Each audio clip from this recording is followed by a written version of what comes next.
Merci d'être là, Fred Un Bastien. grand plaisir. Tu as beaucoup suivi les agissements du président américain, Donald Trump. Trump ne connaît pas la fin de semaine. Hein? Il n'a pas l'air de se reposer, cet homme. Il est toujours en train d'être dans l'action. Il y avait un paquet d'affaires qui tombaient en fin de semaine.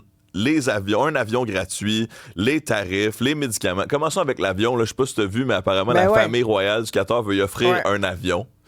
Puis là, c'est à lui pour le reste de son mandat, puis ensuite, ça sera à sa fondation de la bibliothèque pour pas que ça soit comme un cadeau personnel. Tu sais, les gymnastiques que la Maison-Blanche et le gouvernement américain semblent faire pour justifier le fait que la famille royale offre un cadeau.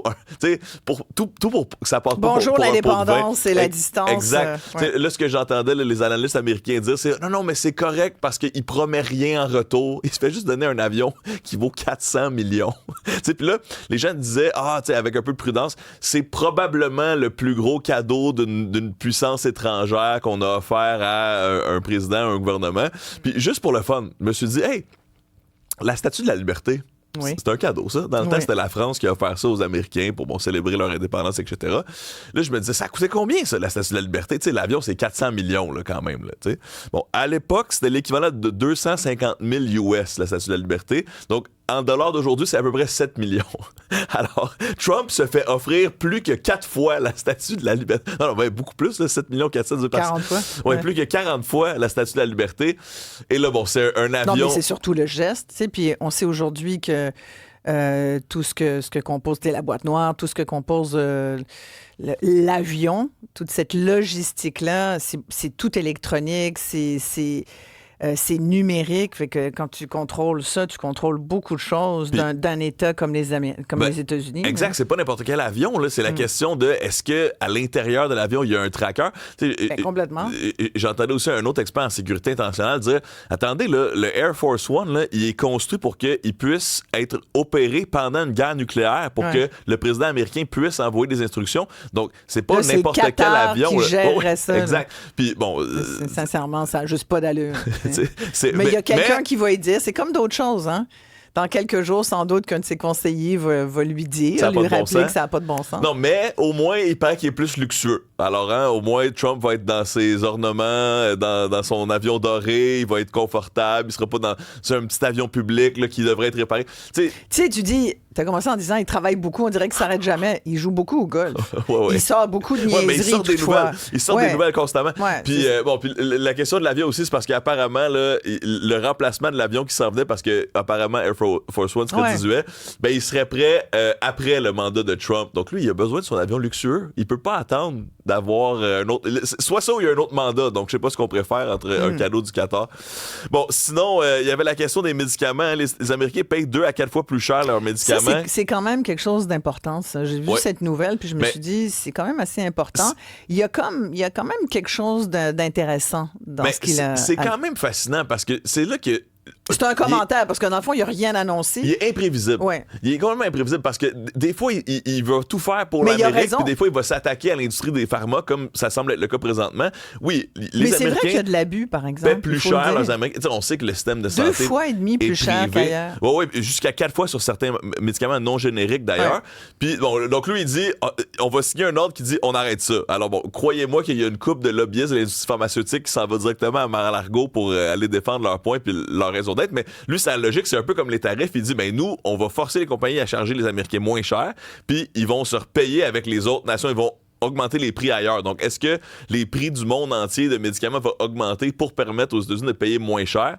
Mais tu sais, il y a tellement de ménage à faire dans l'industrie de la santé aux États-Unis, c'est tellement des niveaux et des niveaux de couches de profit, juste les assurances là-dedans, le fait que... Mais c'est vrai qu'il y a de l'abus, par exemple. Mais oui, complètement. Mais il y a de l'abus chez nous. Donc t'es pro-Trump aujourd'hui, Isabelle? Non, je suis pas pro-Trump. Je trouve que moi, ça fait des années que je suis ce dossier-là. Ouais. J'ai fait des entrevues avec des spécialistes, des experts en pharmaceutique et tout, puis je veux dire, on est complètement à la merci. Les gouvernements sont à la merci de ces entreprises-là qui justifient ensuite le coût des médicaments par la recherche. Ouais.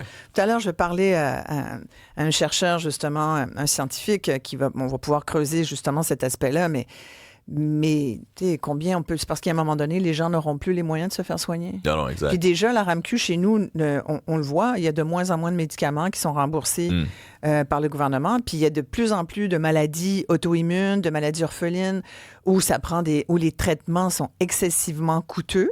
Ils existent, mais ils sont coûteux. Ou alors, ils n'existent pas, mais il y a la recherche. Et puis, c'est nécessaire, cette recherche-là. Fait qu'en même temps, les gouvernements disent qu'ils n'ont plus d'argent, mais la recherche scientifique doit être subventionnée par les gouvernements. Sinon, c'est les compagnies privées qui, après, vont dire, ben oui, c'est moi qui ai payé la recherche, donc tu payeras le médicament. Ouais. Tu comprends? C'est le chien qui se mord la queue. Ben oui, on s'en sort pas. Je sais pas si ça marcherait au Québec si François Legault disait, OK, je signe, là, les médicaments vont être moins chers. C'est parce que c'est ce que Trump fait. Non, mais nous, on fait pas le poids là-dedans. Mais quand c'est les États-Unis, moi, je me dis, ça peut... En tout cas, moi, quand j'ai vu que les Américains payaient 2,5 fois plus cher leurs médicaments, c'est sûr qu'il y a bien des Américains qui ont vu la même chose, puis ça a dû sonner une... Mais tu sais, des fois, tu fais juste lever la couverture sur un scandale, puis c'est comme, ah, OK. Tu sais, là-dessus... Je sais pas, je trouvais qu'il y avait quelque chose de c'est ça que je trouve intéressant, c'est que, tu sais, en une fin de semaine, il envoie 3 punchs, là, tu sais. Qu'est-ce qu'il va faire avec ça? Oui, mais qu'est-ce qui va vraiment arriver? Mais encore une fois, au moins, on en parle, puis, tu sais, ça permet de bouger les choses. Rapidement, sur les tarifs aussi, là, la fameuse entente, là, je mets des gros guillemets, avec la Chine, là, qui est annoncée. Mais là, en tout cas, pendant 90 jours, il n'y a rien qui se passe, finalement. Il n'y aura pas de... Mais là, on passe des fameux tarifs de 145 à 30 sur les importations chinoises aux États-Unis, puis la Chine, en échange, OK, on redescend de 125 à 10 mais dans le fond, on revient où est-ce qu'on était. Là. C'est une guerre de... C'est pour ça que moi, je résume ça. Sur la corde. Oui, vas-y. Je dis qu'il fait beaucoup de bruit. Beaucoup de bruit avec sa bouche. C'est ça qu'il fait. Mais dans les faits, qu'est-ce qui change véritablement? La seule chose qu'il arrive à créer, et c'est pas positif, c'est de l'insécurité. De la volatilité, autant sur les marchés que dans la santé mentale de plusieurs personnes, incluant nous. Non, puis dans le fond, il y en a qui disent qu'on lance des pavés dans la mort, mais lui, il fait juste ça. Là. C'est comme Obélix, il fait juste lancer des menhirs dans la mort, des menhirs dans l'océan. Il fait juste bouger. Puis qu'est-ce qui arrive dans ces situations d'instabilité? Mais c'est là où il réussit à aller chercher des gains ici et là. C'est sa technique. Puis je sais pas s'il est allé chercher des gains là, jusqu'à maintenant. Là. C'est une bonne question. Je pense que de sa perspective, oui. Là, si on reprend le plan 2025, là, si on reprend le projet 2025, il y a des choses qui ont quand même avancé à cet égard, là, notamment en termes d'immigration et de déportation. Il y a des trucs qui ont été faits définitivement. Puis si on est pro cette vision-là, ben c'est sûr que ça a avancé. Les médicaments, ça va être intéressant à suivre. Là. Est-ce que cette nouvelle-là va avoir un impact dans 2 mois, 3 mois, 1 an? Est-ce que les Américains vont payer moins cher les médicaments? Puis malheureusement, est-ce que les autres nations vont payer plus cher? Ça, ce serait terrible, mais pour nous, là. Je pense que ça va...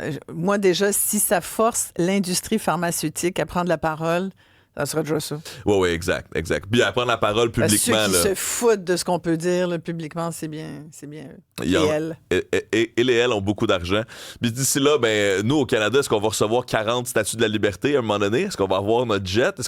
Quelle nation pourrait nous offrir des cadeaux, nous? Hein? Qu'est-ce qu'on va offrir à Mark Carney, à part des abris fiscaux pour son ancienne compagnie? Hein? Qu'est-ce qu'on peut avoir, nous, comme cadeau?